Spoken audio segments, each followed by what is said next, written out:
Brasil campeão da Copa América Feminina 2022 contra a Colômbia. É o terceiro título de Copa América conquistado contra a Colômbia. O Brasil já tinha conquistado um em 2010, um em 2014. Esse é o 8º título da seleção brasileira entre 9 finais, só perdeu 2006 para a Argentina. E esse é o primeiro título em que o Brasil não levou nenhum gol. Foram 20 gols marcados, a artilharia foi dividida entre a Adriana e a Debinha, ambas com 5 gols. E vamos falar um pouquinho sobre o que a gente pode tirar dessa seleção brasileira, o primeiro título oficial da técnica Pia Sundhage em 3 anos de seleção. O que a gente tem para falar desse jogo contra a Colômbia? Bom, a gente tem alguns pontos. Para a gente começar, a seleção brasileira, a gente comenta muito sobre mentalidade dessa seleção. Que essa seleção precisa ter calma, que essa seleção precisa se comunicar melhor em campo, e a gente viu isso na Copa América. Eu acho que é importante, a gente tinha jogadoras conversando no banco toda hora com a Antônia, para a Antônia acalmar. A gente tinha a Debinha chamando a atenção e falando vamos pro jogo. Meio de campo, Rafaele também muito bem nessa função de chamar, de apoiar as jogadoras. E elas tiveram mais atenção em campo, elas estavam mais ligadas. Mas, mesmo assim, o Brasil erra muitos passes, isso não pode acontecer. Se você é uma seleção que você vai enfrentar numa Copa do Mundo, uma Inglaterra, uma Alemanha, uma França, uma Holanda, você não pode ter esses grandes erros de passe que nem a seleção brasileira tem. Só que a gente tem um ponto muito importante nesse jogo contra a Colômbia e nessa Copa América.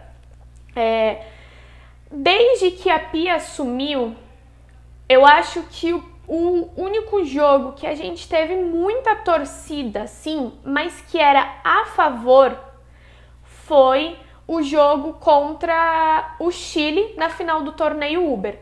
Depois disso, a gente teve Jogos Olímpicos, tivemos algumas competições, torneio internacional da França, torneio de Manaus, tivemos amistosos contra a Suécia que também tiveram muita torcida, mas não era um jogo, não era um torneio, não valia nada assim, sabe?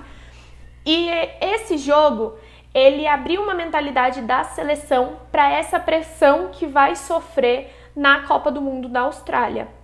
Então, esse ponto é muito positivo, de a seleção brasileira ter que funcionar com pressão, ter que funcionar com uma seleção que agarra muito, com uma seleção que acaba fazendo muita falta, que é a seleção da Colômbia, uma seleção que tem um jogo de corpo ali que trava muito a seleção brasileira, e com uma torcida, um estádio cheio, ingresso esgotado, gritando para o adversário. Então esse é um ponto muito importante, porque abre uma nova visão, muda um pouco.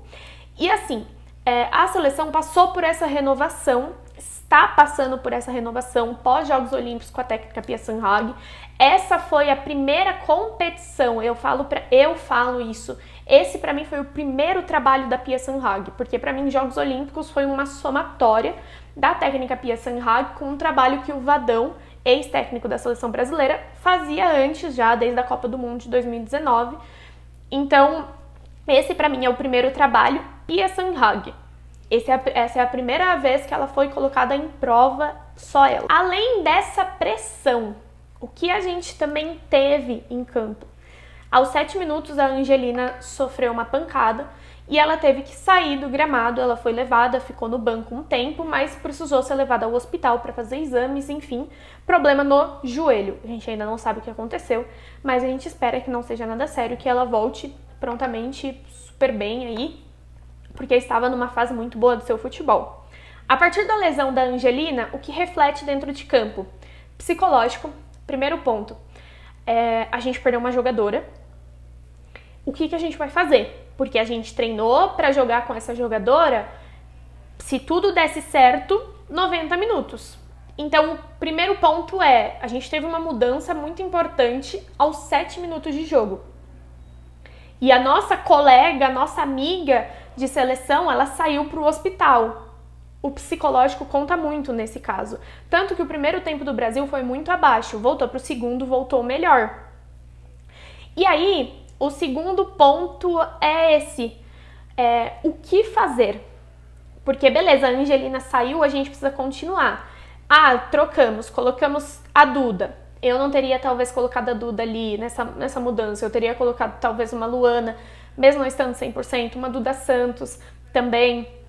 Enfim, não vem ao caso. Mas esses dois pontos mexeram muito com a seleção brasileira no primeiro tempo. E aí precisava entender, precisava se acalmar, e aí é nesse ponto que a experiência faz a diferença. Como eu falei nas redes sociais, Debinha colocou a bola debaixo do braço, levou e fez o gol. Faz muita diferença. E aí, resumão geral, né? O que a gente leva dessa Copa América? A defesa e o gol. Sensacional. Não tenho palavras para Lorena, não pode mais sair da titularidade. Rafaele e Tainara brilharam. Eu não tenho como descrever as duas, essa dupla de zaga de outro jeito. Antônia. Eu não tenho palavras para Antônia, sério. Todos os desarmes que ela fez, tudo que ela ajudou, tanto ofensivamente como defensivamente, muito grande. E aí do outro lado a gente teve Palermo e Tamires também, dois grandes nomes. Meio de campo. Falta organizar o meio de campo, precisa sim mexer. A gente teve, a Luana entrou muito abaixo nos jogos, a Ari, titular absoluta desse time. A Ari pra mim, não pode mais sair desse time, está na Copa do Mundo se continuar desse jeito. E Angelina, o grande destaque dessa Copa América, de verdade, está muito bem, se porta como uma capitã mesmo, faz essa função no meio de campo, mas sem ela também não tem meio de campo da seleção brasileira, e esse é um ponto complicado que não pode acontecer. E aí, meio de campo pra frente, nós temos o ataque. O que a gente leva do ataque?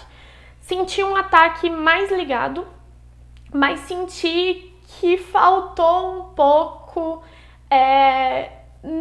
não acho que só das jogadoras, mas da Pia também, de entender o momento de mudanças. Senti que a Bia Zanerato podia entregar muito mais do que entregou. Eu acho que ela consegue entregar muito mais do que ela entregou, porque a gente via momentos que ela explodia, brilhava e ajudava muito a Debinha, que foi muito bem nessa Copa América, e via momentos que a Bia estava colhida. Então, gostaria muito que ela mostrasse o futebol que ela tem.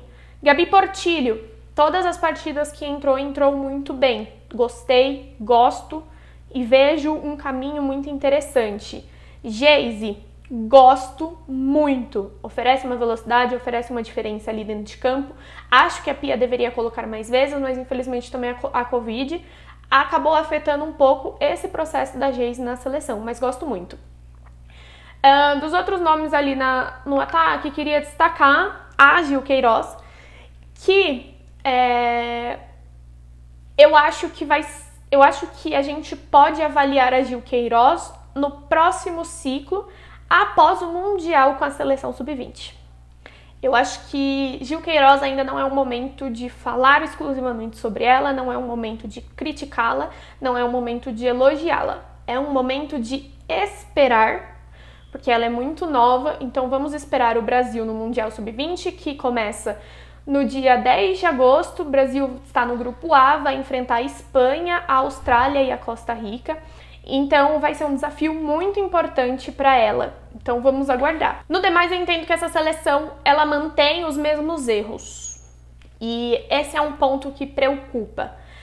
Se vocês, sendo bem sincera, se vocês estão esperando que no Mundial em 2023 da Austrália e Nova Zelândia, que essa seleção tem grandes chances e, nossa, é certeza que vai ganhar um título, não. Eu iria me surpreender bastante se essa seleção ganhasse a Copa do Mundo ano que vem.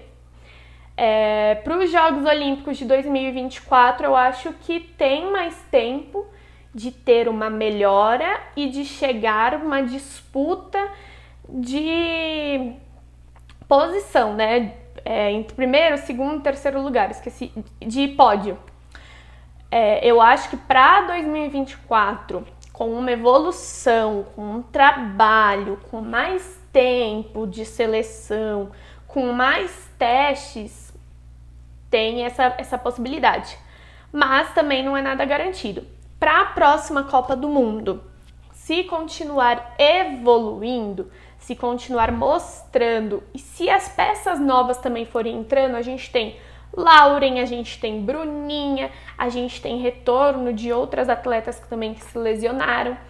Então, daí eu volto para falar, mas eu acho que no próximo Mundial, se continuar evoluindo, aí sim tem chance de brigar por um pódio.